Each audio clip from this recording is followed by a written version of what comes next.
Welcome, ladies and gentlemen, to episode 4 of Court Talk So Walk. I'm your host, JuJu, and today is January 13th, 2026. 13 days in the new year. Could you believe it? Just so blessed to be here, so thank God for that. So just to roll right into it, I don't know if you guys have been scrolling in the news over the weekend, but right now, and the NBA is going fucking crazy. It's going fucking mayhem right now in the NBA. Okay. I just thought personally things is going good, but clearly they're not. Clearly, you got some superstars that are on the move. You got some legends rewriting history books, and locker rooms are getting real heated. This is this mid-season meltdown, and this is where the pretenders get exposed and the contenders get desperate. We're only 23 days away from the trade deadline, and the phones in the office and the NBA office, okay, are going off the hook. So today, we aren't just talking about the points and rebounds. We're talking about the soul behind the jersey.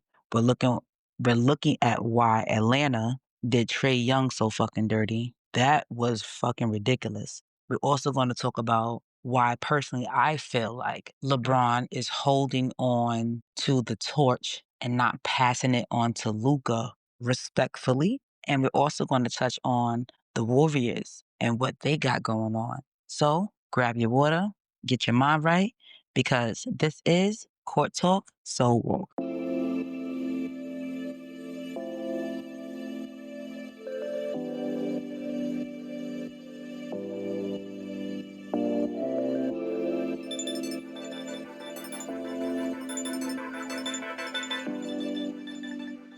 So let's get into it. So Atlanta finally did it. They finally shipped Trae Young to the Washington Wizards for a package of CJ McCollum, which, I love CJ, but I feel like, to bring him to the Hawks right now, that doesn't make any much sense to me. He's a vet in the game and somewhat of a liability and injury prone. But, you know, if that makes Atlanta happy, then so be it. Also, I believe Corey Kispert. And out of everything, they didn't get 0 draft picks.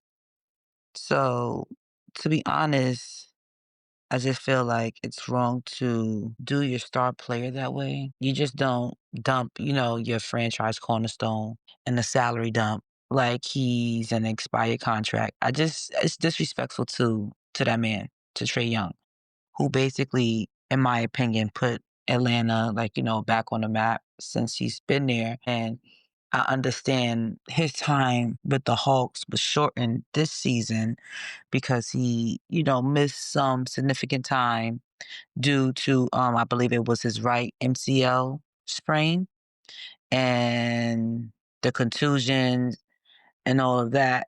But what I do know is that he didn't average what he averaged in the previous seasons for the 2024 and 25 season. So this season, Trae Young, he was averaging about 20 points per game, about 9 assists, and just roughly under 2 rebounds. And, the last 10 games that he's been playing for the Atlanta Hawks. And, like I said, in his previous year, homie, he was shitting like he always does, showing the world what Ice-Trae does, averaging about, 24 points and about 12 assists, 12 assists per game. So just like I said, just showing people that why they call him Ice-Trae. I just think this is really sad right now for him to find out the way that he did. It kind of just brought me back to the whole Chris Paul situation. Not exactly the same, but similar. They do have their similarities and differences, but I just think this was just really like a low blow. Really wasn't expecting the league to allow this the way it went down, but can't really say much. Can't really say that because the league allows a lot of things, a lot of things. And what I can sit there and say is, even though I feel like, the Hawks shipping off Trae Young was disrespectful, he did post his farewell. So I wanted to read you one of the farewells that Trey Young had posted on X or Twitter, however you prefer. And it goes, "For I know the plans I have for you, declares the Lord." Jeremiah chapter 29, verse 11. Never thought I'd be typing this. The last few years weren't how I wanted them to be. Expectations that we created for ourselves, reaching heights that Atlanta has never reached before. Bringing a championship to Atlanta was always my goal. However, between the injuries, the setbacks, and the situations that didn't make sense, we never truly got to see our full potential. The city that raised me and taught me so much will always be a chapter in this story. However, the pain of staying the same eventually outweighed the uncertainty of change. Change is often met with fear, but I see it as another opportunity. I'm walking into this next chapter ecstatic, with my head high and my eyes forward. It's time to see what's possible when the support is real and the vision is clear. We move. Trey Young. I just, that whole just farewell just meant like made me feel sad. But I wasn't expecting Trey Young to go out like this because personally, I have noticed for plenty of seasons, as many, seasons he's been there, I feel like they've tried to rebuild around Trey Young. And I feel like the best person that the best trio they had was when they had DeJounte Murray and Capella. And as you can see, they just traded Capella not too long ago. And that was a stupid decision. And at this point in time, it's just, given how Atlanta, the organization is moving, the person that's calling the shots like this, I feel like we have to take a look at, at them, at the people in the office, because it seems to me because they've been rebuilding around Trey Young and they haven't gone where they want them to be. Now it's time to let's get him out of here. And that's where I feel like that's where the disrespect comes in. Because it's not my fault if you don't have the picks that other teams have. Or if some of your players are not it or whatever the case is. You have to do what you have to do at the end of the day to make sure, okay, cool. Well, this Trey Young is not a basketball player that fucks around. I've never seen Trey Young look like a player or come across as a player, as a fan of him, that he doesn't want to play basketball, that he doesn't put his heart out when he plays the sport of basketball. Okay, so I feel like when you're dealing with players, especially superstar players, you don't just throw them out to the Wizards, because we talking about the Wizards. Like every time I think about the Wizards, this is who I think about: Bradley Beal, when he sat out and collected all their fucking money. Okay, and then he went to the fucking Phoenix Suns, and we're not even going. What did he really do there? The only best thing, me personally, right now, within the last couple of seasons, okay, the best thing coming out of the Washington Wizards was Porzingis, when I believe, if I'm not mistaken, the Mavericks traded Porzingis to the Washington Wizards because Doncic didn't want to play with him anymore. Okay, and they was not going to let go. Here it is. They were not going to let go of their star player at the time. So they said bye bye Porzingis, and Porzingis balled out on the Wizards, and Porzingis balled out on the Wizards and got picked up by the fucking Celtics and fucking won a chip. You get what I'm saying? Mind you, when Chris Paul was in the talks a season or two ago, they had shipped into the Wizards, and then the Golden State had picked them up. Like, who really wants to sit down on the fucking Wizards? And I'm no disrespect to the organization, but let's be fucking for real. Okay. This is just ridiculous. How he found out was ridiculous. Like I said, the league, I just feel if you don't say that, the NBA is this and this, that, when you have organizations doing this and that to star players. Because I feel like when upcoming future basketball players, look at what's going on in the league right now, they're going to think it's okay to move that type of way. And I feel like the NBA has to be aware about the image that they're putting out for the fans to see. And, just nationally, they have to be aware about what they're putting out there. So my best advice to Trey Young right now is to don't talk, don't tweet, just ball. Just ball, my guy. Ball like you ain't never balled before. Like, show these motherfuckers why they call you Ice-Trae. I feel like, when people devalue you, your only response should be excellence. So I wish Trey Young the best. And regardless what type of team it is, if he is that dude, like I believe like he's that dude, you don't know what the fuck he's gonna do on the Wizards. So I wish him and the Wizards, the best for the next half of the season. Things can always get tricky. Things can always get tricky. So yeah. Moving along, I want to give a shout out to one of the players I really admire, Kevin Durant. He actually passed Wilt Chamberlain on January 9th for the seventh on the all-time scoring list. So big shout out to Kevin Durant scoring 31,435 points at 37 years old. So I feel like, whew, we ought to give credit when credit is due. Kevin Durant, such an amazing player. I love to see him play. My only issue is I wish he would have stayed on Golden State. I wish he would have came back to Golden State, but it is what it is. But shout out to him. It's good to see history in the making and looking at who the people I call OGs. I think Kevin Durant is one of my OGs. Looking at him and seeing where he's at right now, I'm happy for him. As long as he's happy, I'm happy. So shout out to that. And if I'm not mistaken, he should be in the next couple of games or so, in the next couple of weeks, he should be making history again by passing somebody else. I'll get back to you guys with that name, but that will be that for the moment. Moving along, the Greek freak, my guy Giannis Antetokounmpo. That's my guy for sure. I remember when Giannis was, was fresh in the league. And now looking at Giannis, I'm like, yeah, the Greek freak for real. Man, Milwaukee, Milwaukee, Milwaukee, Milwaukee. Like, man, I can listen. I'm gonna tell you right now.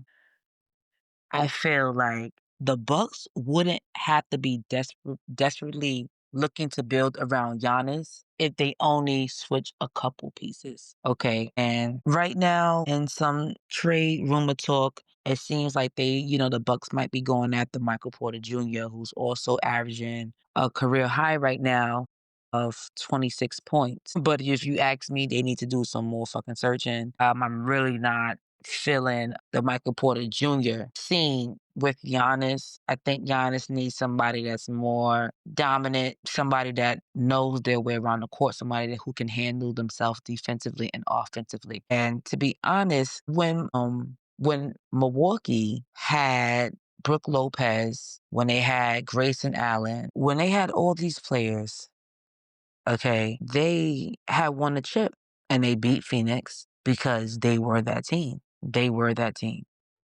And throughout the seasons, you start to hear talk about is Giannis going to stay there? People are being traded. I think the biggest trade that happened for Milwaukee was trading Drew Holiday, was trading Chris Middleton. That right there was horrific. It was sad because to me, honestly, like when you trade veterans, you have to be cautious of what type of veteran you're trading. Yes, we know a lot of veterans have have a list of injuries or some little, a lot, but some veterans don't bring skill, sport IQ, basketball IQ to the game. Okay. Drew Holiday, I feel like Drew Holiday, Middleton, and Giannis were a trio that could have been. It makes no sense for Drew Holiday to go to be traded to the Celtics and Holman gets a chip. Like, come on now. It makes no sense to ship off Chris Middleton. He wasn't anything. That was ridiculous. And I just feel like they could have done better. They could have done better by him, even though I guess they felt like the other teams could have used him more efficiently. But I think that having Chris Middleton with Giannis definitely showed an age gap, but showed understanding of how to make plays, how to make successful plays to execute them. And I think having Drew Holiday in the mix basically showed right now it seems like they are talking about, basically getting Michael Porter Jr. And Michael Porter Jr., to me, honestly, I really have lost a lot of interest in him.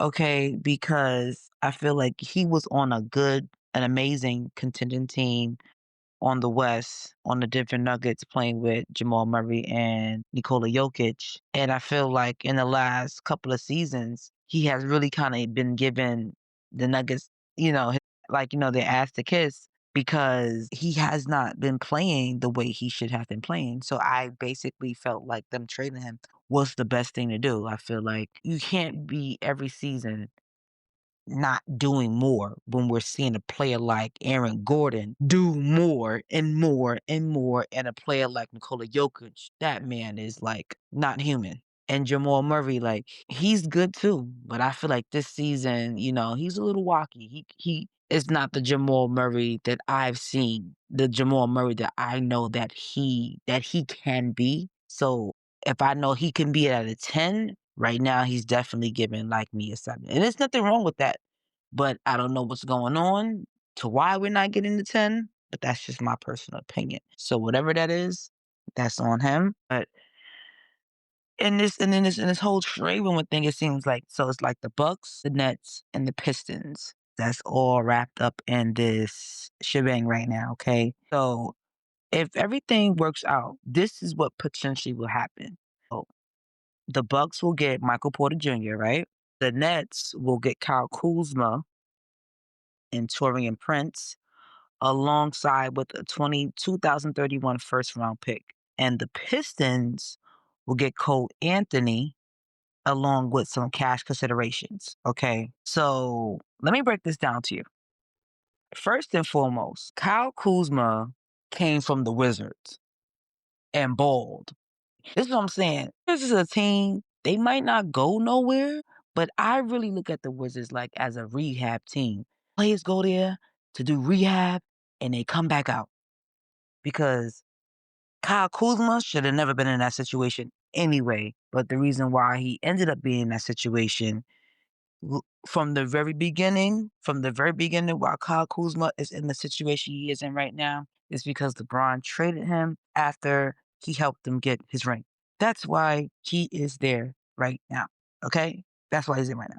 Torian Prince, also another good shooter. He's been on a couple good teams, and I think, if I'm not mistaken, he was on the Lakers. Son was balling, good 3-point shot, along with a 2031 pick.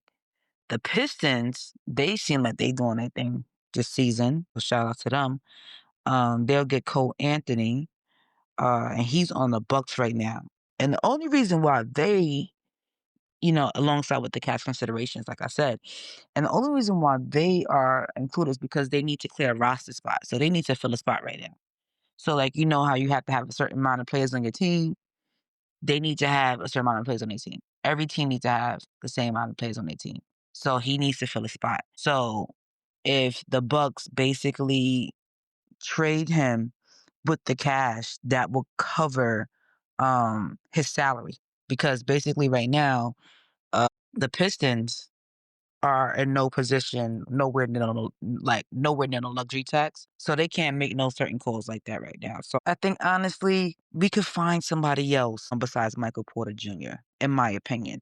Kyle Kuzma, I feel like we shouldn't send him to the Nets. Then mind you, keep this in mind, this is all potentially, like if this goes the way it goes. But in my opinion, Kyle Kuzma needs to go on a better team. He needs to definitely go. He's a really great player. Torian Prince too. I wouldn't trade these guys. And if I did trade these guys, they would be different teams would have to been in the talks for this. Like for sure. Like Kyle Kuzma, my son has a ring. Nah, we're not doing that to him. We're not doing that to him. So, maybe if I could think about it real quick, let my mind think real quick. If I was the Bucks, I would send Kyle Kuzma either to the Heat, one for the East, and I think one for the West. He was already on the Lakers. So I wouldn't him put like the Lakers, the Mavericks. Him or Torian Prince would do good on either of those teams. They'll do good on either of those teams. Even, yeah, they would.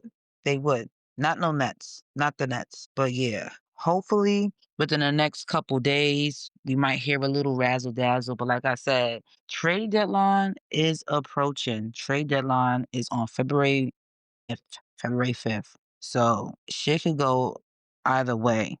Either way. But hopefully everything works out good with that. Next up, oh my goodness, we have the Lakers. The Lakers. And if you know me, Juju, I'm sorry to say it. I am not a Lakers fan. Not a Lakers fan. Not a Lakers fan. I'm sorry. I will never I can't do it. Can't do the purple and gold. Can't do it. But anyways, it seems like they are excuse me.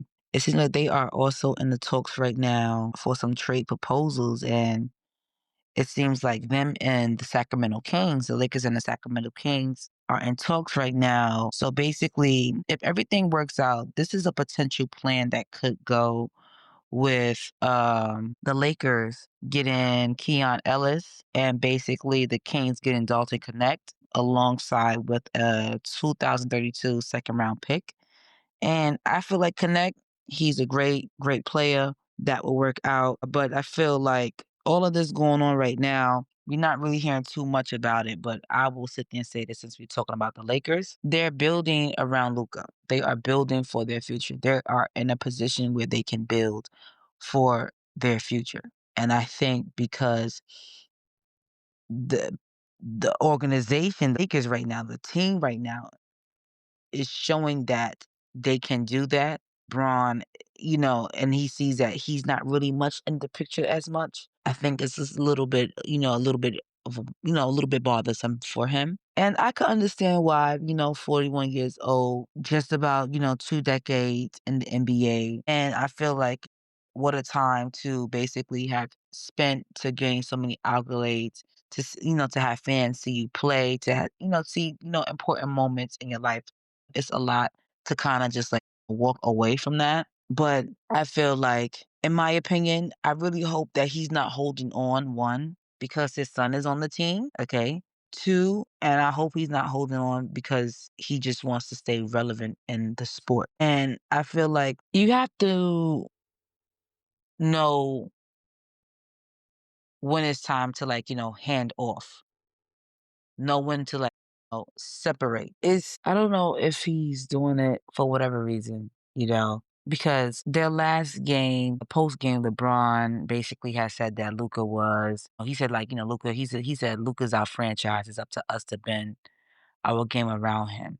That was according to Clutch Points, by the way. To be honest, I feel like I just have to ask, was that a comment of acceptance or was that a comment of shadiness? Because at the end of the day going in. Because what's up, bro? Like, what's up? I feel like LeBron, you have to understand there will never be another you. There will never be another Larry Bird, Michael Jordan, Magic Johnson, Wilt Chamberlain. There will never be like Kobe. There will never be another you. And I think that we could continue to see you, but just in a different light, but just maybe not as much because the Lakers are proving that they can thrive and win and execute without LeBron James. I've seen it. I know the fans are seeing it too as well. I just think at this point in time, it would make me so happy if LeBron will just retire. And I think, it's coming soon because I feel like LeBron has nothing else to prove.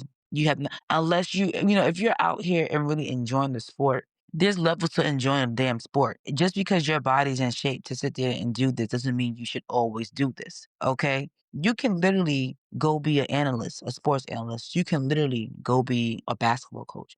Do you know how many fucking kids want to probably shoot? LeBron James is my coach. Like, come on now. Like, it's time for you to use your sport in other ways to educate, basically encourage the upcoming, future, little LeBrons and, that want to, grow up to be like you. They looking for that mentor. So I'm just speaking from just a place of, just sentiment. Like I just feel like that would be a good idea. But hey, it is his choice. It is his life. But yeah, so I definitely do see the Lakers with Luca, Austin Reeves, they really killing it right now. I really do wish they would trade trade Vanderbilt because he doesn't do anything.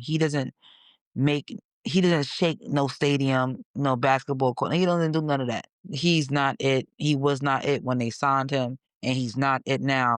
And also alongside, excuse me if I don't pronounce his name wrong, but Hachimaru Mara, it's about time that, he needs to be shipped out from the Lakers at this point in time. It's very much needed. Instead of just picking up, Keon Ellis, we need to also be sending a couple of the people outside of the Laker house. So yeah, that is that. Real quick, I do want to touch on this particular young man. And right now, it's sad to see this come to, to where it is right now with him. And what I would say, this particular young man is, Ja Morant. And I've had the pleasure seeing Ja Morant being drafted into the NBA as a young kid, Dredge not even touching his neck. And I remember first seeing Ja Morant play, and I was like, he really got like a lot of attitude and spunk like LeBron. That was the first thing that came to my mind. But when I had seen John Morant, I was just like, "Oh my goodness, like, this brother right here can ball." Like, what? Memphis got like, somebody good on their team. So I just felt like, wow. And then we ended up getting into the situation um with the gun situation with John Morant, which was actually, I'm not gonna say not shocking, but how everything played, I think it was needed for the league to do what they did and for the team to do what they did. I thought that was needed, but clearly it didn't show much, significant change within at some point in time when this was going on with John Morant, he was just in the media for all the wrong reasons. I felt like then that was a time that I was speculating in my mind that it was time for John Morant to either get his shit together or he was going to be on the chopping block. And this is where we are at right now. John Morant on the chopping block. And if you ask me, listen, let that motherfucker go, because the Memphis Grizzlies is another team that is doing good without Ja Morant. Whether if they are a, number one seed right now or not, if the team is doing good without you, then so fucking be it.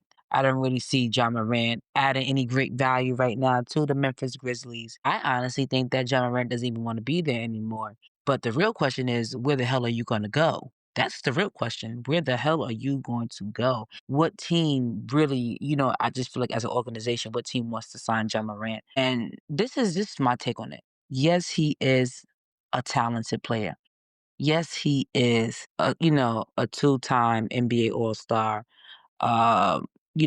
He has his accolades, he has on his belt. But if I was an organization, I get that, championships are won, by players who can score and who have the talent and so forth and so on. But I would not sign a player if the players that I have on my team are always in the media for the wrong reasons. It's always something going on. No, we don't need too many of that going around in the league. So if you can't get your shit together, why would I want to sign you? You get what I'm saying? Because at some point in time, that battery is going to run out where you can't use it no more on no teams. And I think because the decisions he's made outside of basketball has been put up so much out there, people can judge, like, well, is this going to be a distraction? People, when these teams sign these players, they don't know what these kids' distractions are. They don't know what these players' distractions are. You just out there showing the world what your distractions are, and it makes it harder for a team to want to sign you. So now the real question is, what team is willing to trade for Ja Morant? Put all the basketball shit aside. Let's forget how good of a player he is. Because if that was the case, then he would have realized that himself and he would have been balling. Okay? So that's the question that has my mind really on edge right now. Who the hell is going to sign Ja Morant? And if I could just think real quick, a team from the East, possible, shit, send them to the Wizards. Send them to the fucking Wizards because I feel like, not for nothing, Ja Morant, you might be that dude, you might be that player, but you is not worth the money to put on the line right now for you. Sorry, this will not be another Bradley Bills type of situation where niggas is paying you and you ain't doing nothing because, for whatever reasons, hurt, not hurt, whatever. So a team from the West, I mean, he could go help out Zion, but we don't know how long Zion gonna be there neither because he's another one drafted into the NBA and you have been nothing but hurt and missing. Not a good look. So I can honestly say, right now, Zion Williamson is actually playing his best right now. I'm happy for him. He looks good. He looks healthy. But right now, his team ain't what it is right now. So, damn, like, kind of waited too late for that shit to happen. But yes. So, the best of luck to John Morant. I really hope, he really thinks about what his future is, will become if he really doesn't, straighten up his act on the court because nobody got time for attitude. And I feel like, it's a difference when you're passionate about it and then when you have attitude, you don't want to be told what to do. I just feel like that's where Ja is at right now. He don't want to be told what to do. He knows what he's doing and shit. Since he knows so much, put him in a team where he knows so much. We don't have time for these games. We don't have time for these games. New year, Ja. New year. Get your shit together, brother man. All right? And I really, like, respectfully mean that with, like, from the bottom of my heart. No, like, disrespect, like, Ja, like, you gotta get it together. Because this is not the Ja Morant that I know.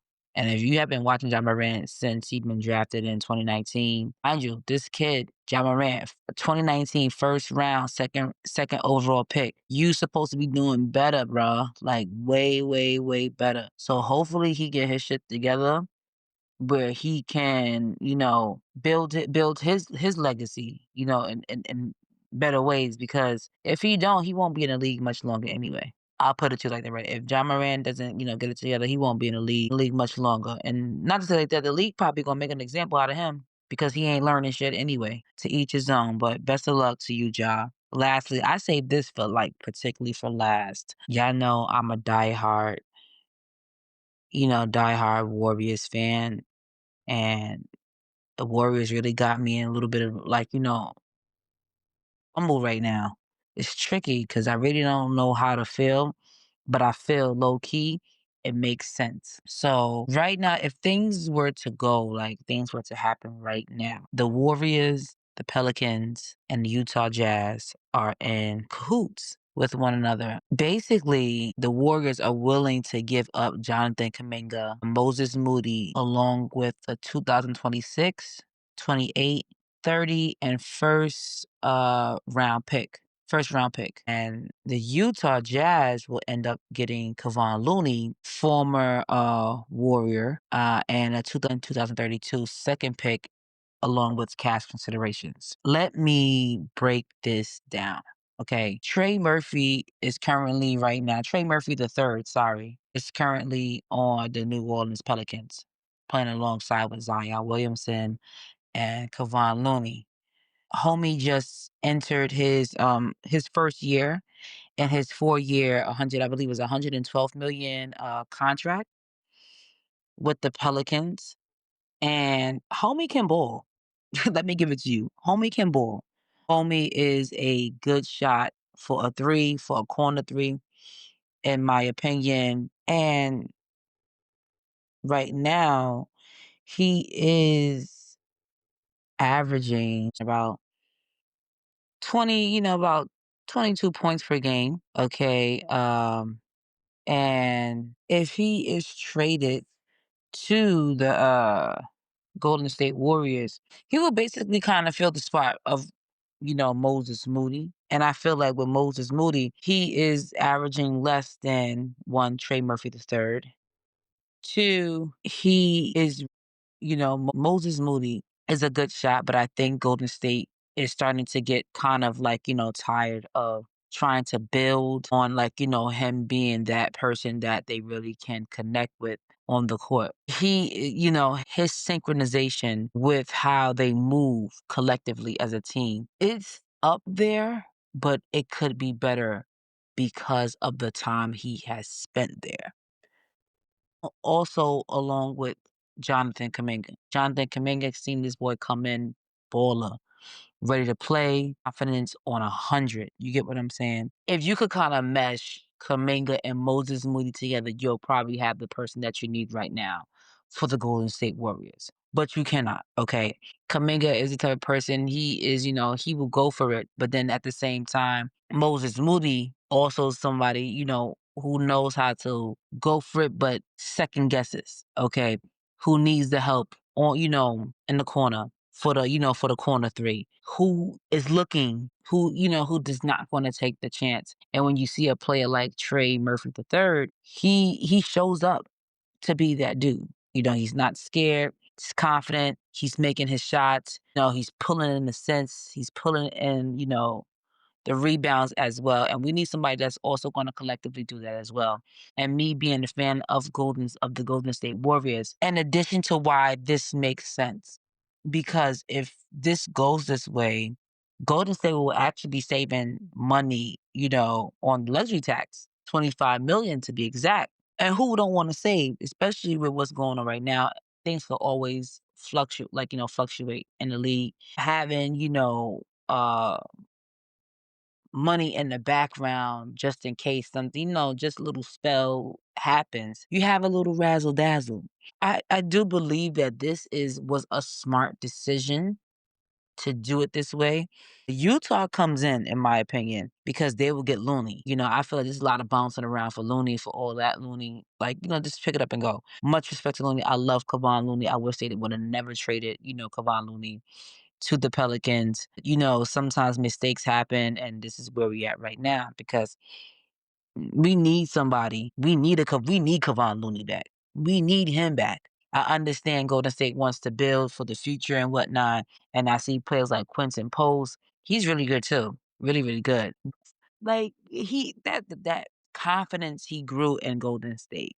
Offensively, defensively, my son Looney was killing it. Do you hear me? He really showed up when he was supposed to show up, and I felt like that was a part of State's heart of trading him to the New Orleans Pelicans. And if it was up to me, I would get him back and trade, because sometimes you gotta, if it's nothing wrong, then don't fix it, boo boo. I feel like Golden State, kind of fucked up with that one, but we did get Al Horford. I know we had Jimmy Butler for some time, but we have to, Golden State has to figure out the algorithm to winning the chip. I'm going to always back Golden State because that's my team at the end of the day. I really want Golden State to win the chip this year. It's been long overdue. I think that, they are letting these young players like outsmart them when it comes to playing games. When I'm knowing my team, like, first of all, we believe, one. Two, y'all act like y'all have no type of basketball IQ playing this game right now. It's like two of y'all that's in the game. And three, like, hello, can we cut the light on in our brain? Like, can we really do that? Because that's the only way we're gonna start to, like, to execute to win in the game. Okay? Minga and Moody, I do think it's time for you guys to go. Enough time has been spent, and I think Golden State, is learning slowly that they can't spend so much time on players that, if we want you to go at 10 and you continuing to go at 5, then listen, it is what it is. Because we have a couple players that's willing to go for 10. And that's just how it is. But all of that, I really do wish, each and every one, every one of them, the best of luck. That, whew, I really don't want to see Golden State like not in the playoffs this year. Like, I cannot take it. I cannot take it. I've had enough hurt already with Patrick Mahomes and the Kansas City Chiefs. I can't do Golden State. I can't do, Steph Curry and the Golden State Warriors. I cannot do that for real, for real. But hey, it is what it is. So real quick, I wanted to touch on the NFL. So this past weekend was wild card weekend, and it was definitely a wild card because I was surprised to see some teams do what they did versus them during the regular season. And I actually was, how can I sit there and say the teams that I picked to win actually won. So I'm very hyped about that. So let's get right into it. We had the LA Rams versus the Carolina Panthers. LA Rams defeated the Carolina Panthers 34-31. It was a close win, but a tough loss. I actually did want Carolina to win that game, so sorry. Not every team that I wanted to win won, but this one, yes, I forgot about Carolina. Carolina did lose by 3. It was such an amazing game. Bryce Young, quarterback, 24 years old. He did his thing. To see him where he was at was beautiful. 21 for 40, 264 yards, one touchdown, one interception. Not bad against Matthew Stafford, going 24 for 32, which is beautiful. 304 yards, 3 touchdowns, and one interception. That was beautiful in itself to watch. But, congratulations to Bryce Young because he did a great job. His team, the Carolina Panthers, they defense, amazing. I was watching them throughout the season. I really thought they did an amazing job in that game. They could have won that game, but it's okay. The Rams, they got that one. So now we have the Chicago Bears versus the Green Bay Packers. And let me tell you, Chicago defeating the Green Bay Packers 31-27 was a major and epic comeback. I was actually going for the Chicago Bears to win this game, and they did. Caleb Williams has been doing his thing throughout the season. I was getting a little shaky at first when I was seeing them down because first quarter, I believe they scored 3. Green Bay had scored 7. Second quarter, they didn't score nothing. Green Bay ended up scoring two touchdowns. So now they up 21-3. And I'm like, nah, this is not the Chicago Bears that I have been seeing now. Like, what the hell is going on? And then here come after halftime, something must have been in the juice or the Gatorade. I don't know what. But they came back and they smoked them. But I was expecting the Bears to win because not for nothing. Jordan Love, 24 for 46, 323 yards, 4 touchdowns. That's, the touchdowns is beautiful and whatnot. But throughout the season, Jordan Love he gives me much pause. He makes me feel shaky. He makes me feel nervous. He makes me feel like he's not confident in himself all the way. So, to be honest, I thought this was actually the best I've ever seen him play. Because to me, it's like he's always searching to see who's there. He's questioning, should he do it or should he not do it? And that's my biggest thing with him. And I think because of those mental decisions he's made, that was part of the reason what allowed the Chicago Bears to come back and win this game. Mind you, their defense was really great too, by the way. So let's not forget about that. But Caleb Williams, 24 for 48, 361 yards, 2 touchdowns, 2 interceptions. Not bad, minus the interceptions, okay? But yeah, the Bears did that. I mean, a slow start, but it was a great end. And what makes it even worse on Jordan Love is how could you have been up so much on Jordan Love and the Packers? How could you have been up so much on the Bears and you let them come back and smoke y'all ass and scoring 25 points in a quarter? 25 points in a quarter. And if you guys are listening, a touchdown is 6 points, with the kick makes it 7. Okay? You're trying to tell me that the Chicago Bears scored 25 points in a quarter to come back and beat y'all ass?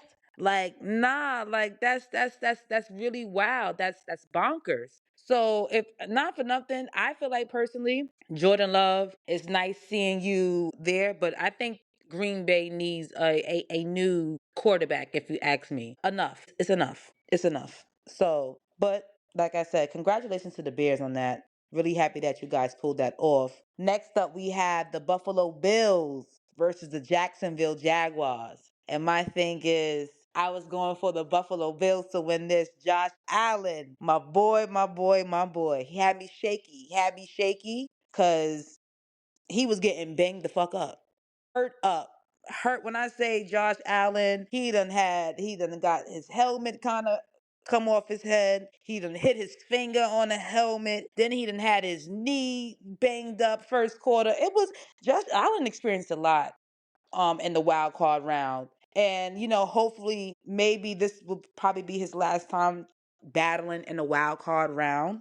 Who knows? Because next season Mahomes is coming back. But anyways, back on topic. Josh Allen, my boy, 28 for 35, 273 yards, one touchdown. I This was a close game, to watch because I was actually so excited to see Trevor Lawrence play, and he didn't do a bad job. He did not do a bad job. I felt like Trevor Lawrence and the Jacksonville Jaguars came to play against the Buffalo Bills and Josh Allen.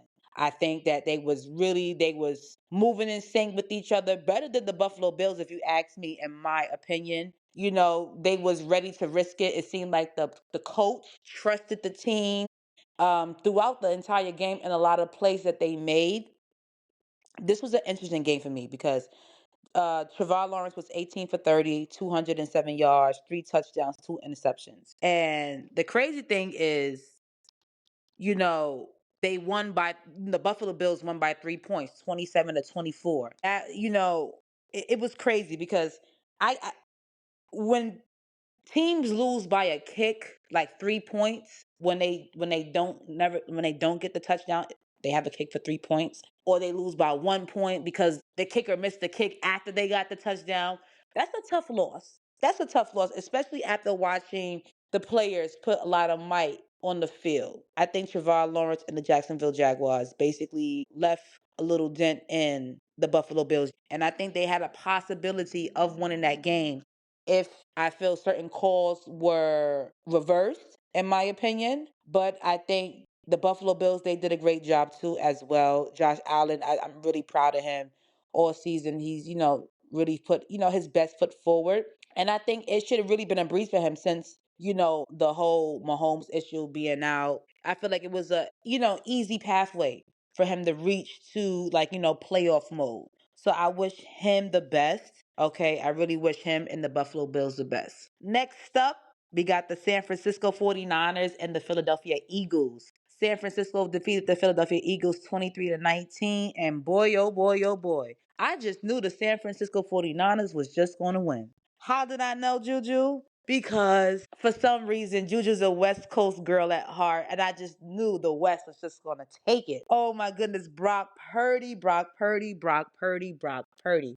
And mind you, Brock Purdy has been out for some time now. And before this game, he came back, and I believe he lost a game when he came back. And it wasn't bad, but I told myself then, I said, well, I hope he's ready for what's about to come because Philadelphia is a great team. They play hard. Championship team, by the way. So it was an interesting game to see. Honestly, Brock Purdy, if I'm not mistaken, I believe Brock Purdy is what, 20, 24 years old? 24 years old. Brock Purdy, 24 years old. And he was 18 for 31, 262 yards, two touchdowns, and two interceptions. Okay. With the help of Christian McCarthy, and Demarcus Robinson. And let me tell you, Demarcus Robinson was putting in pain yesterday, giving in 111 yards and one touchdown as well. Versus the Philadelphia Eagles, where we had Jalen Hurts, 20 for 35, 168 yards and one touchdown. With the help of Saquon Barkley, 106 yards, and Devonta Smith for 70 yards. Let me tell you something. Okay, Jalen Hurts, how you gonna let Brock Purdy throw like that? You hear me? How you gonna let Brock do you like that, Jalen? Just in the air like that. You can't tell me your yards are supposed to be matching his or even more. You trying to tell me it was nobody there that you could throw the ball to that was going to run the ball to the touchdown? That was this basically, let me sum it up. The 49ers exposed the Philadelphia Eagles for what happens when you get caught in a jam. That's what that was. That's how the 49ers won. They won with their grit, they won with their defense, okay? Let's let's be real. They caught Philadelphia off guard. And Philadelphia was off guard because of the players. Everybody was not in sync with one another. I watched it myself. The 49ers had, the Philadelphia Eagles scrambled, okay?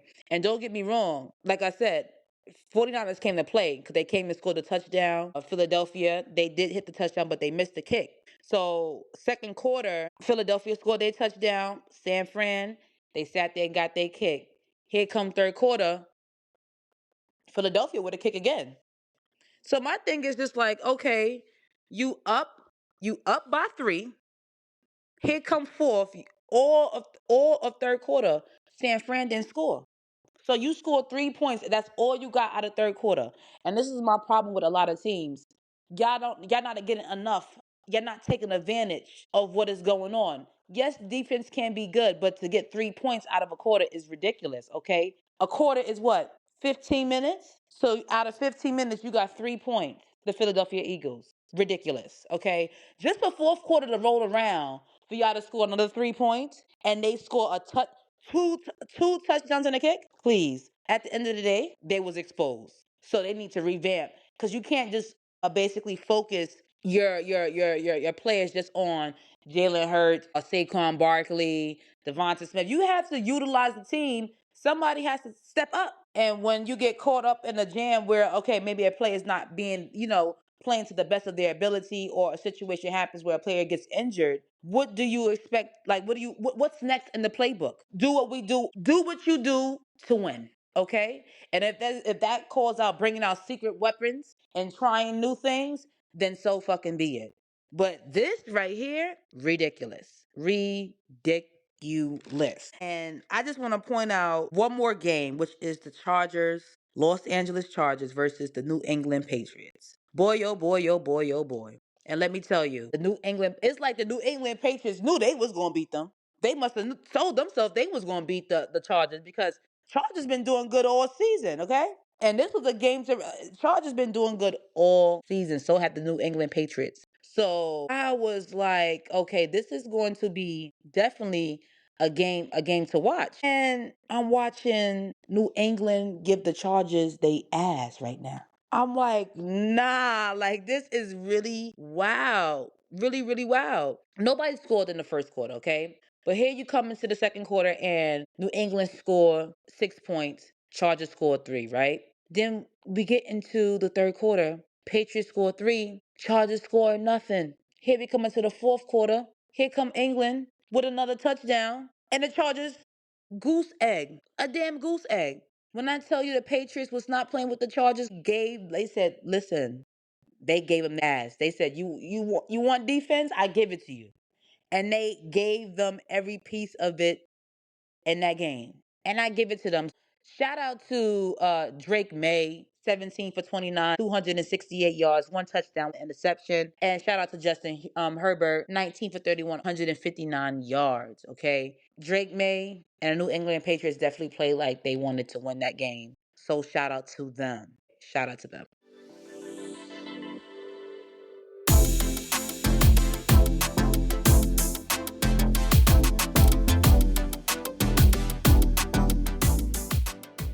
It's time for the score segment. So, real quick, the score segment is going to be very quick before I let you guys go. This wild card round was given pure grit versus giftedness. And let me tell you, honestly, the math was mathing. Josh Allen was the definition of stand on business. Even when me personally, when he kept getting sent to the fucking tent for like 3, 4 times, he basically put up a 10 out of 10 soul score for me, dragging the Jaguars through the mud. And honestly, with that game winning tush push, he was hurt, but he wasn't broken. And that right there, I call grown man football, okay? So, yes, my boy, Josh Allen. Great job, great job, great job. The rookie of them all, Caleb Williams, had me stressed, had everybody else, the whole Chicago stressed the fuck out. Started looking like a deer in headlights, I tell you, with them two interceptions, okay?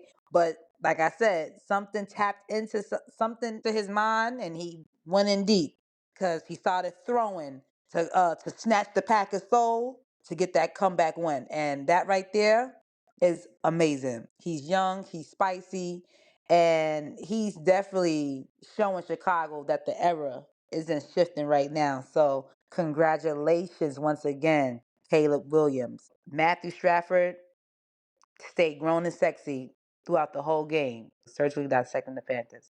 That's when you have a veteran who knows what to do, okay? For 304 yards, 3 touchdowns. Like it's just another Tuesday for him, literally. But let's keep it 100. The biggest heartbreak, honestly, was Philly. And the Eagles got dethroned at home by Brock Purdy and a San Francisco trick play. Okay? That's why they went home. Jalen Hurts did what he could do now. He did what he could do. I said what I said. But when you're just tolerated by your coaching staff instead of being celebrated, the exit is always going to be soul crushing. So guess what? Philly, it's time for you to go on home. Yo, today's episode was a walk for real, y'all. Honestly, I loved it. I loved it. I loved it. I loved it. I loved it. And I hope you guys loved it too, honestly. Whether we're talking about Josh Allen playing through the pain or Caleb Williams finally growing up in front of our eyes, we must always remember the scoreboard counts the points, but the soul counts the growth. And before I let you guys go, next week we're going to be getting into something we all struggle with, finding your rhythm in the unfamiliar. We're going to be talking about how to move from that shaky feeling to finding your steady, whether you're a player traded to a new city or just someone trying to find their footing in a new season of life. We're going from stiff to steady. And I promise you guys don't want to miss it. Just make sure you head over to Instagram and you go follow for all notifications and weigh in all the tea that's going to be happening. And I just want to give you another reminder. Just keep your soul in alignment, keep your head in the game, and your heart in the walk. I'm your host, JuJu, and this is Court Talk, So Walk.